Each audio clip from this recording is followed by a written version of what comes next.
law and stuff like that come into play. From a TA perspective, Bleaves covered that, and Evan covered that earlier in the show, where they talked about where things are going from the TA side. I recommend anyone to check out Credible Crypto. He's been an absolute monster on the way he's looking at these markets.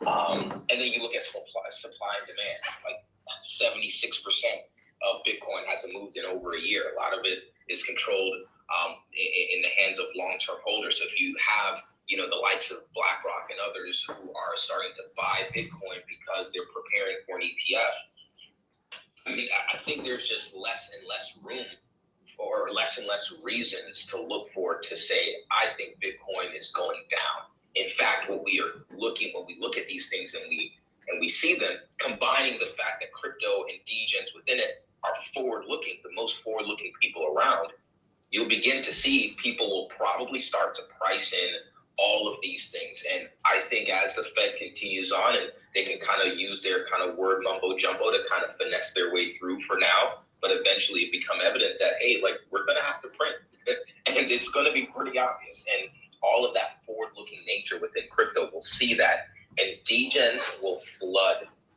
They will flood and throw their money at every and anything, right? And like you said, normies, that word is basically going to go away. I agree with that. An ETF is basically like a trade agreement between the digital economy and the traditional economy. And so there's going to be a lot of, I guess now we can refer to still in a Twitter Spaces on we're finishing that up, so new market dynamics as well. Then we'll get into the main analysis here. Will react well to that. So real quick, we're going to wrap up the show here soon. AI, you have your hand up, but I want to ask a question, final question here.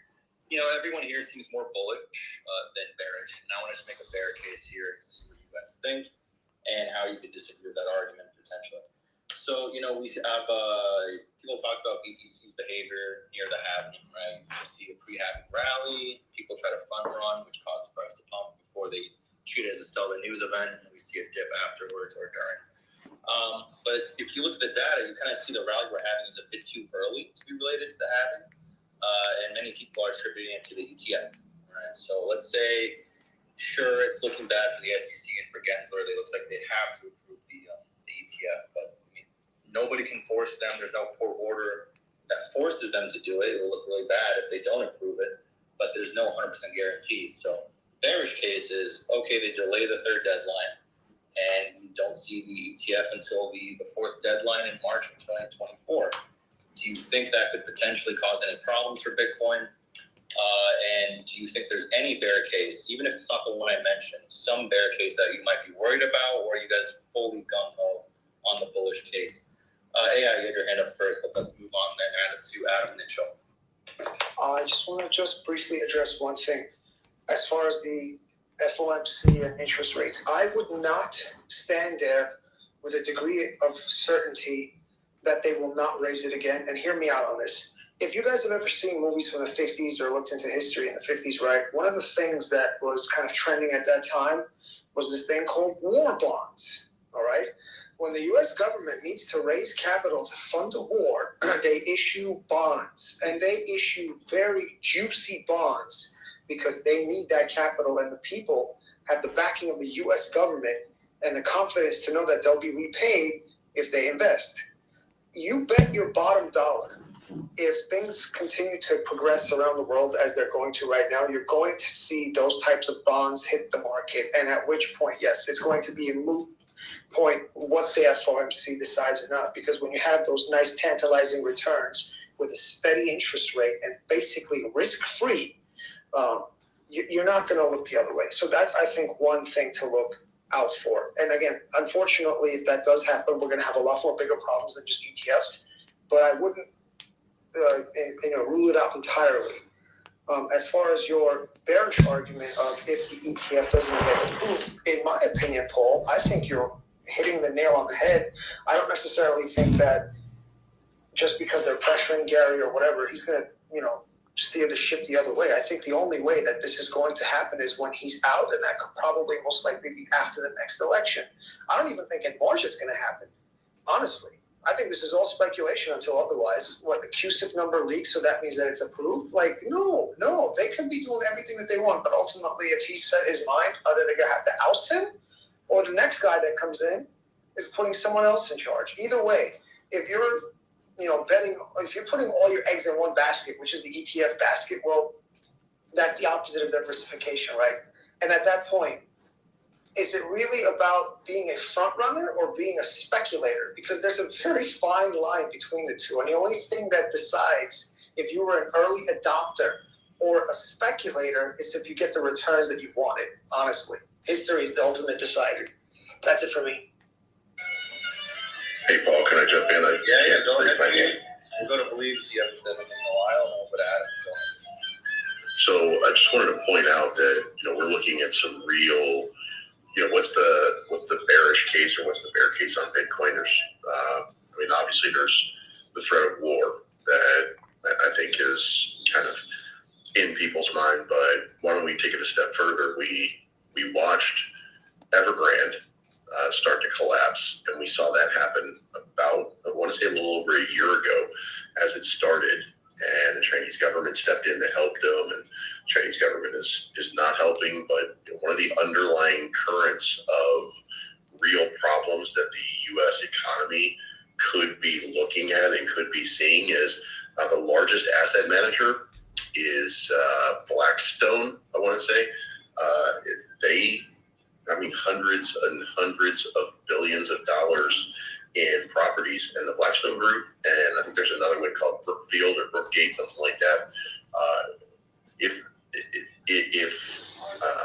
commercial real estate continues to evaporate the way that it's currently doing, left untended, unable to be changed over, if it goes on for too much longer, these guys are going to start missing debt payments, and that's going to cause a massive problem in almost every sort of industry. And until Bitcoin really feels like the flight away from our fiat,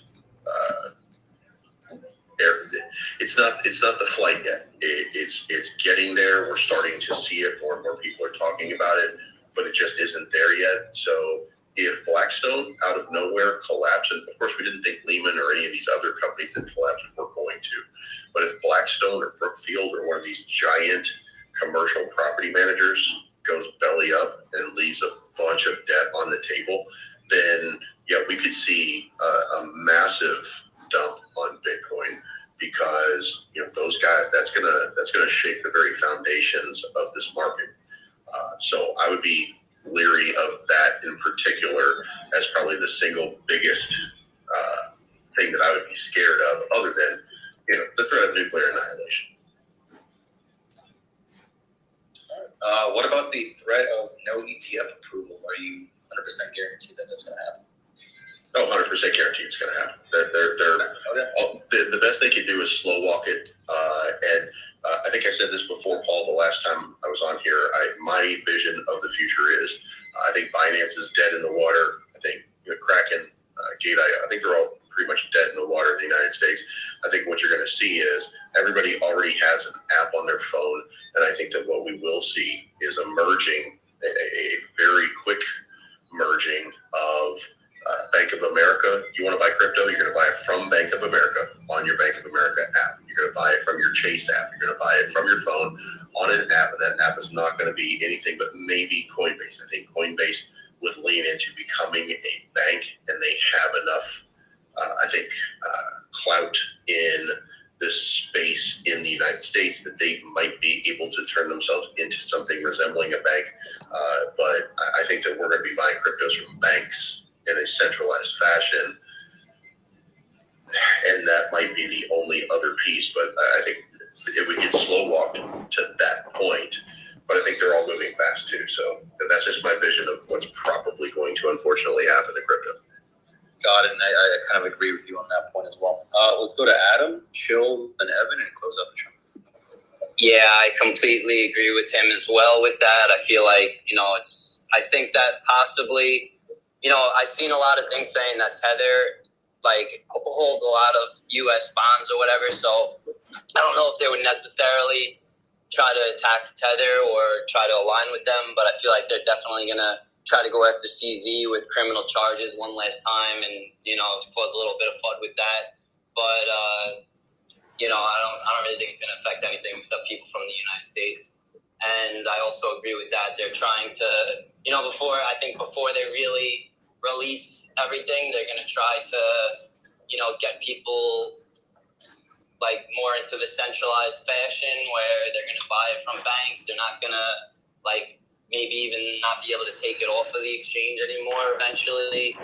But I think that's probably where we're going. I just wanted to say thank you. I actually have something else to do right now, but I thank you guys. I appreciate it. I'll be here next week. I already put it on my calendar for every week, and awesome to see you back, Paul. Awesome to see everybody else, and agree with everybody here, and have a great day. Great to have you, man. Have a great day. We'll see you next week. All right, let's move on to Chill and Evan, and we'll wrap this up. Yeah, I mean, just to address your question, there's always a black swan. That's possible. Right? There's always an unknown. We don't know if there's there could be another war. They was mentioned before, they could slow walk the ETF approval, et cetera, et cetera, et cetera. But my bull case is mainly based on hundreds of years of history, looking at the way that world powers have came up and went down. My thoughts also are based on the fact that this economy in the U.S. needs to continue on. There are certain steps that need to be taken to ensure that is the case. And so if those steps are to be taken, then that would mean a few things. Number one, the fiat will continue to be debased into infinity, right? That's number one. And as long as fiat value goes down, anything priced in that fiat currency goes up. If you look at Miles Dusher, I forget how to pronounce his last name. You guys can check out his tweet from a few days ago. He showed that Bitcoin in Argentina, in Nigeria, and in another country has hit all-time highs this year, simply based on the fact that their currency has been debased drastically. We are heading into that drastic debasement, right? That part of the world power cycle where world powers would have to, they initially print, more than they have before, and then there's this massive money printing that then kind of destabilizes the U.S. or destabilizes that kind of world power or that dominant currency of that particular society. So, in other words, we are heading into that. We've already done our massive printing for COVID. Another even more massive money printing cycle is coming, and that is baked into the cake. That is something that is absolutely going to happen based on history. They're going to fight it. They're going to try to do this and do that. So they put a fancy sticker on the bank lending program earlier this year to make it seem like it wasn't QE, but in reality it was QE, right?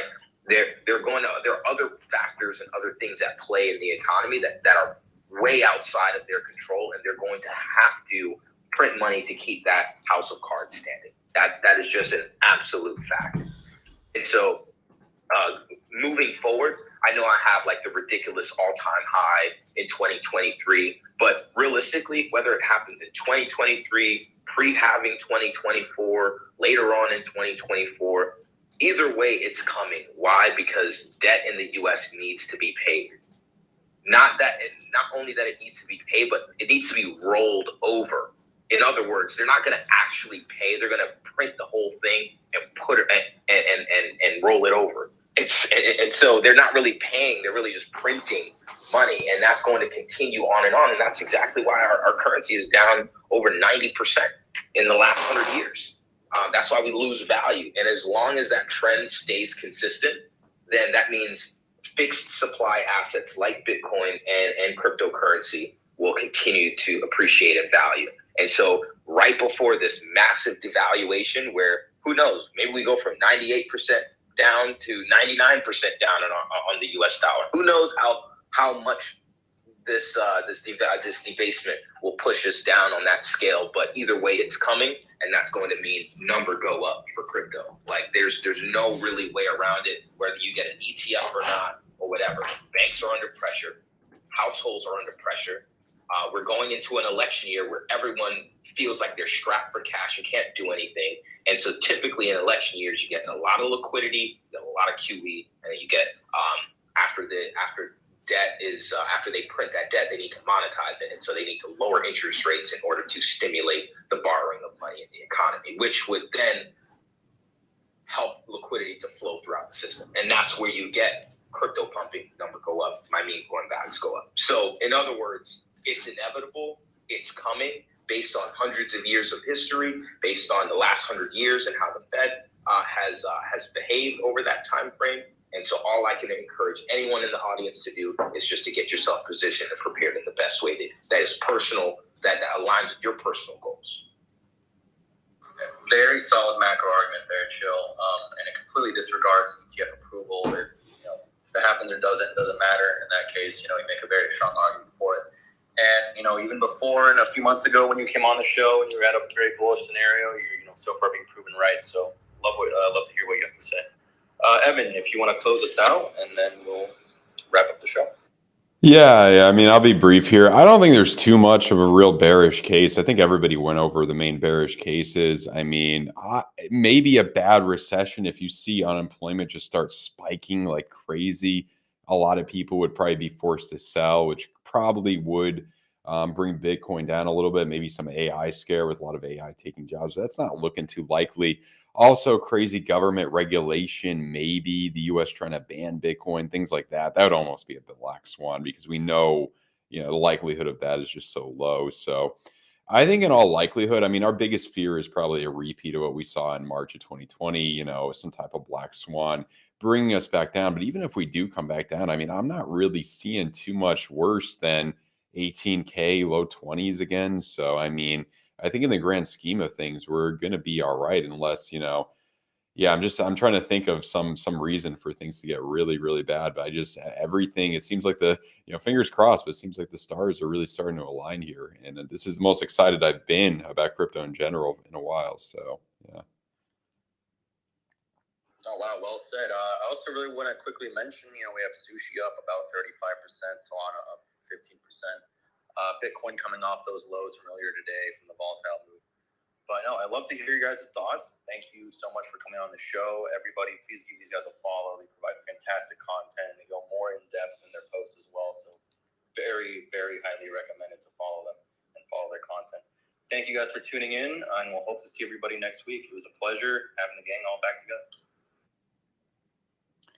All right, guys. Those Twitter spaces went a little long there. Sorry about that, but didn't really miss much. We're kind of just waiting for the legend. Let's see. The legend, which is Jerome Powell, and we're gonna put on our buddy here.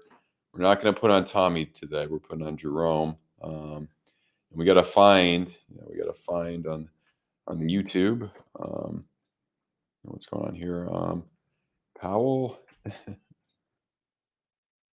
Okay, we got other people cover. Okay.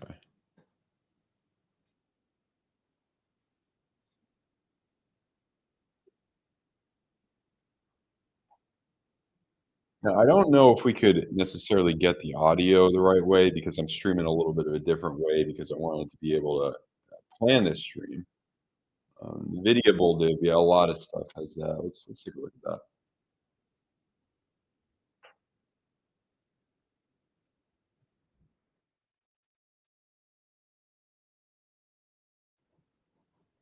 that.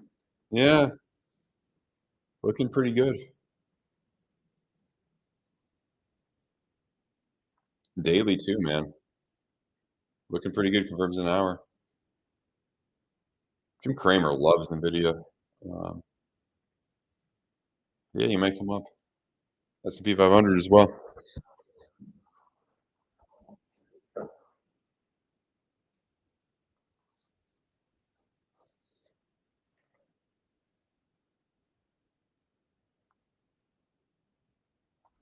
And the thing too is, let's take a look at the TLT here.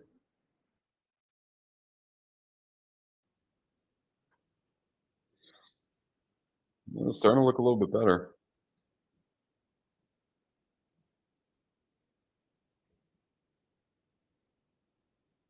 30-year as well.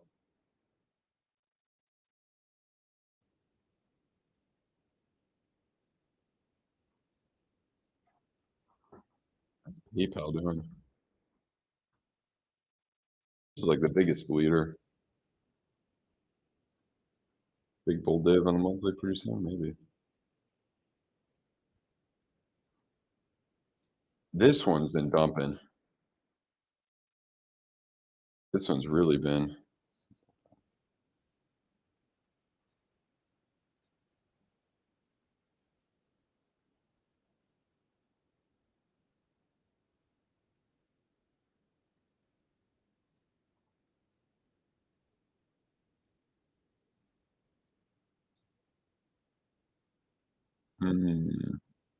Maybe a little jump in the short term here. What's up, Sean? Oh yeah, you've been a follower for a while. Appreciate you, man. In terms of Bitcoin, I think that we can break upward more potentially. Bearish things that were printed this morning did not play out. I went long in the spiral lines, did pretty well there. As you can see, the trade is down here. If you guys are interested in trading, check out FAIRDESK, really great exchange. $100 trading bonus, deposit any amount only with my link, and do one futures trade. You get a really good shot. We announce the winner every week. So yeah, 3 hour and 8 hours. So we're looking at the 3 hour right now. And I mean, yeah, you had that blood diamond type thing. Not a true bearish div though. I think it's a little bit of a fluke. I think we can come back in the green here. 8 hour is 8 hours where you're, yeah, this is a bit more bearish, but we'll see. We'll definitely have to see. This is a bit more bearish because you got money. Well, your money flow is not too bad, but you got to look at the whole grand scheme of things, man. 10 hours not bad, 12 hours not bad. So you can't just, usually you can't just trade based off one individual time frame. I'm starting to DCA into alts. Yeah, very good question. I'm starting to DCA into Ethereum. I am going to start to DCA into alts once a week now. I haven't officially started, but now into March, I think is the place to go. My percentage that I want to convert over to Bitcoin into alts is I'm going to just DCA into alts with some fresh money for now. I think I want to wait until Bitcoin dominance is a little bit higher to start to convert some Bitcoin into alts. I want to wait for this next red dot on the 2 week here. Potentially wait till this gets higher. So I think I'm going to put some fresh money into alts. I think that's the best technique right now. You know, a lot of them do look like. I mean, I think a lot of them can bleed more against Bitcoin, especially Cardano a little bit more. But we've gone through most of the hell. You know what I mean? We've gone through most of the desert. 94% here. 86%. I mean, even if we do come down a full, 90% again, I mean, I don't know if it's going to be this catastrophic.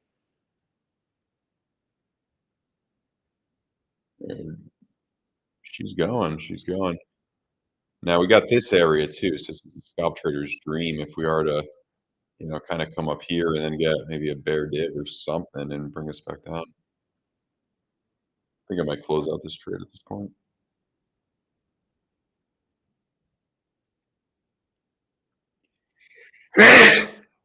Excuse me. Sorry, that was a little loud.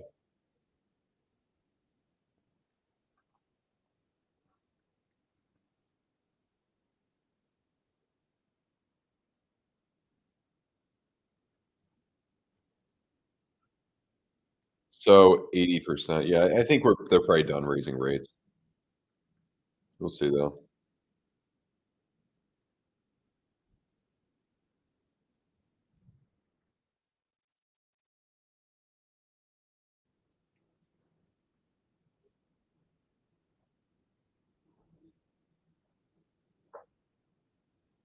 Bull dip forming on the daily Exxon. Could be a good jump, especially since we got the pause too.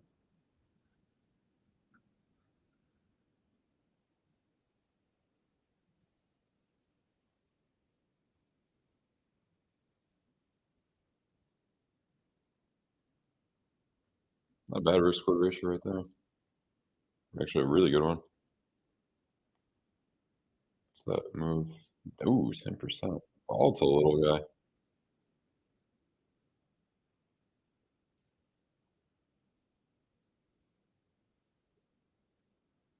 What could happen if they set a cut rates for the next year? You may dump into the rate cut, into the pivot as you normally do. You may see a drop down, and then you'll probably recover. I don't think it's gonna be that early, though.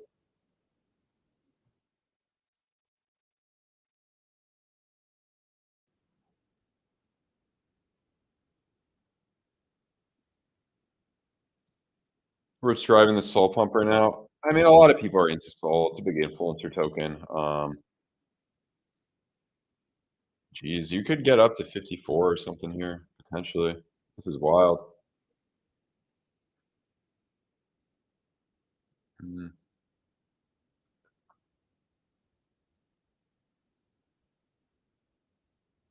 You could get you're starting to get you may stall pretty soon here, though. It's not gonna go up forever, but I can see potentially 54, 55. Um, do I see a retest of 30K for Bitcoin ever seen? Yeah, I definitely do at some point. I don't know exactly when. I definitely think, especially when you get the weekly kind of bear div from here to there, if that does play out, that could be a nice drop down. Oh, let's see.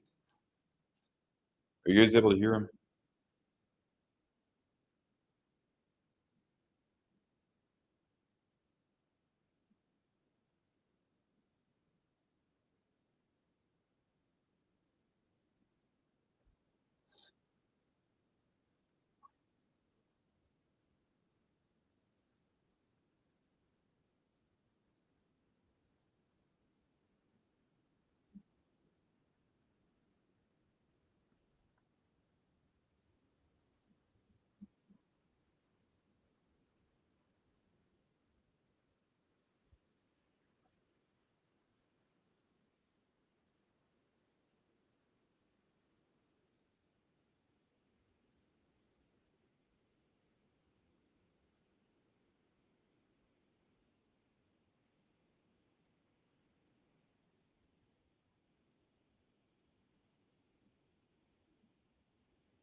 That's not too hawkish.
Yeah, Tesla could recover a little bit here.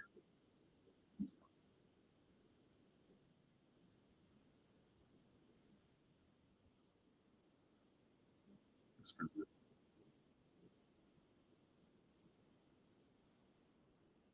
Come on, Bitcoin.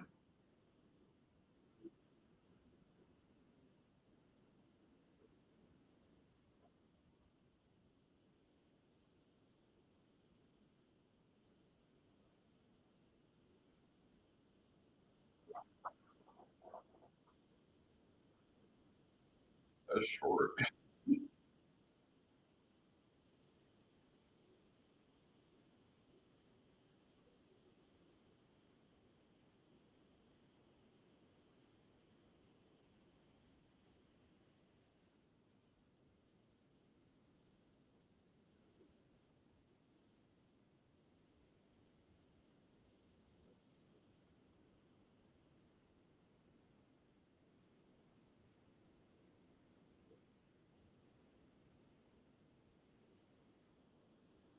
I'll be right back.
That's the question pretty well.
All right, guys. Yeah.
This is a little too long, guys. I think I'm gonna mute Powell for a little bit and just look at the charts because nothing's really happening here, and I'm getting bored listening to him. So, and everybody's left. So yeah, sorry about that, guys. I was working on like 3 things at once here. Buying a property is not the easiest task, obviously. So I'm kind of working on that on the side here. So yeah, look, I mean, it's Bitcoin. You're kind of rejecting from this point. I could absolutely see you break upward based on this trigger wave on the hourly. Been kind of range bound, nothing happening too much. I think we still have a strong, pretty bullish case. The bearish case lies in probably the 5-hour, a lot of it. But when you get to like the 8-hour and above, things get more bullish. I could see us being range bound for a little bit longer. I like the daily money flow coming up. So don't have a problem with that. And then in terms of what we're looking at here, ETH breaking up, maybe ETH is hitting a local bottom against Bitcoin. So that's kind of looking decent there. And I like the daily. So, things look like continuation is pretty probable here. As well as, let's see, as well as a higher jump up. So if you do jump up, that spiral line could be a significant area. But I would lean a bit more bullish, definitely a bit more bullish here. Overall, almost want to take that 2-hour trigger wave there. I mean, that reverse head and shoulder thing. If we were to take this long, I'm trying to think something here.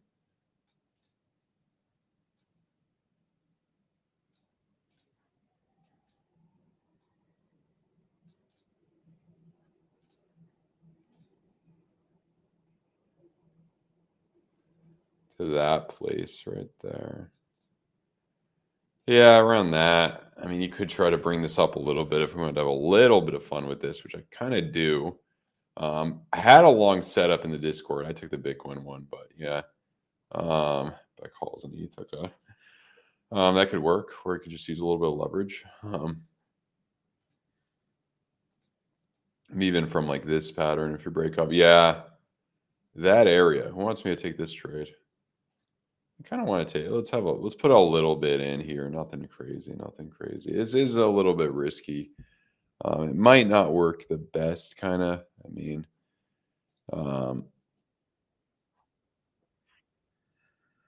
so yeah. Put a little bit in. Put a little bit in.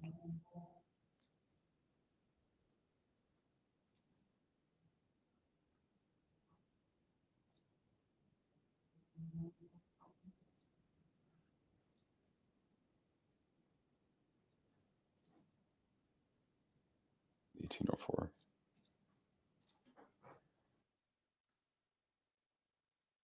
$200. Okay, that's a smaller trade. Let's put a little bit more here. That's okay. 1844.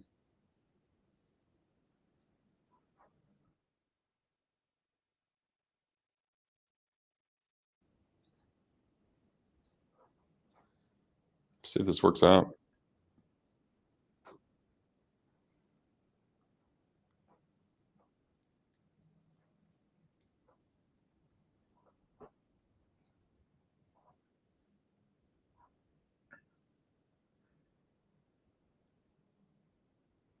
It's about 16 ETH, 16 Ethereum contracts.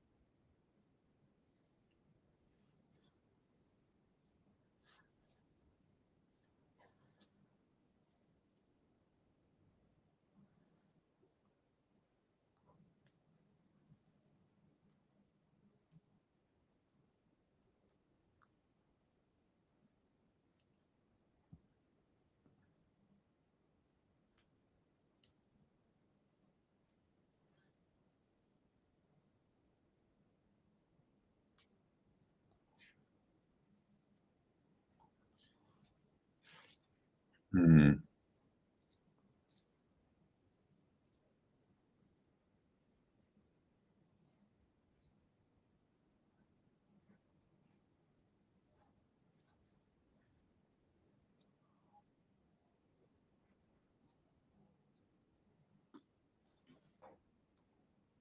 Where are you buying calls for ETH?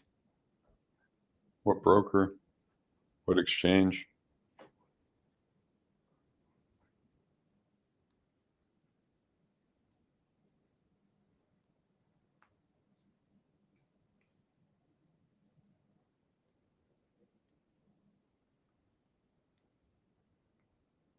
I've heard of that one, yeah. Deribit.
You're looking good though, looking good.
Hmm.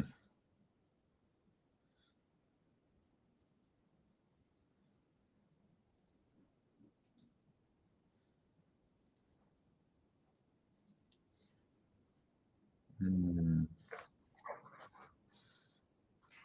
Hmm. Just thinking here.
Powell is so boring.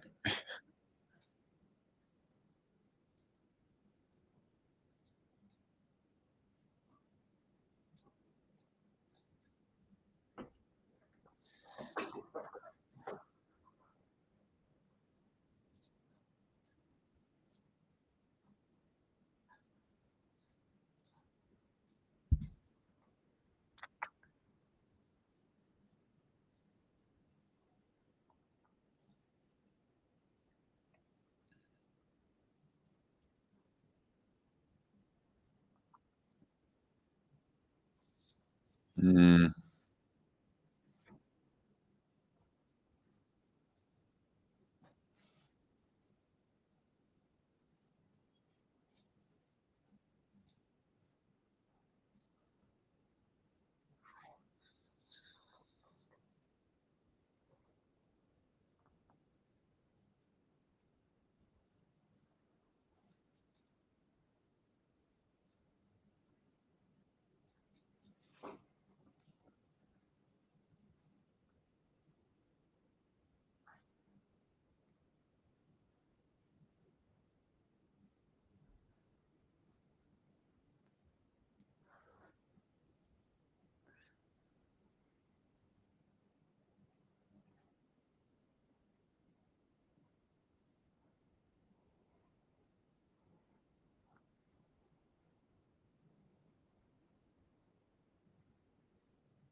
Mm.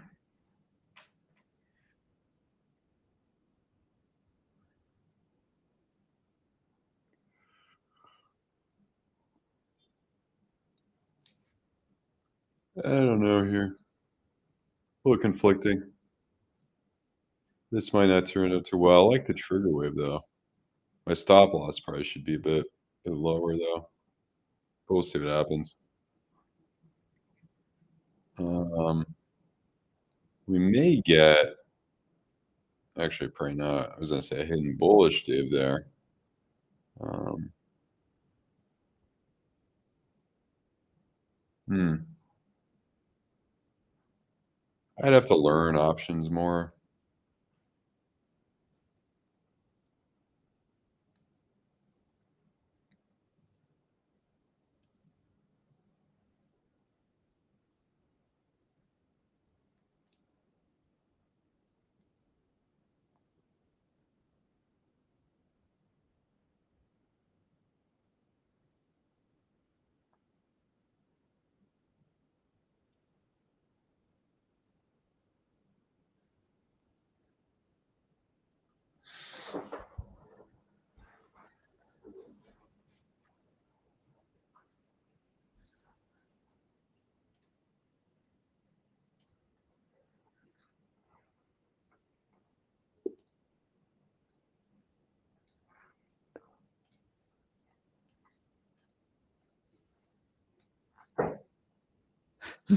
There's no logic for that stupid question. Yeah. Excuse me.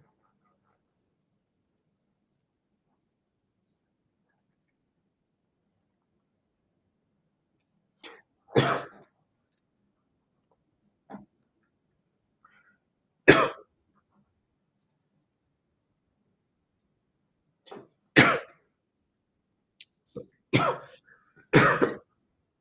Jesus, okay. I feel like I'm dying here. Anyway, guys, that's about it right now. Look, very range bound. I think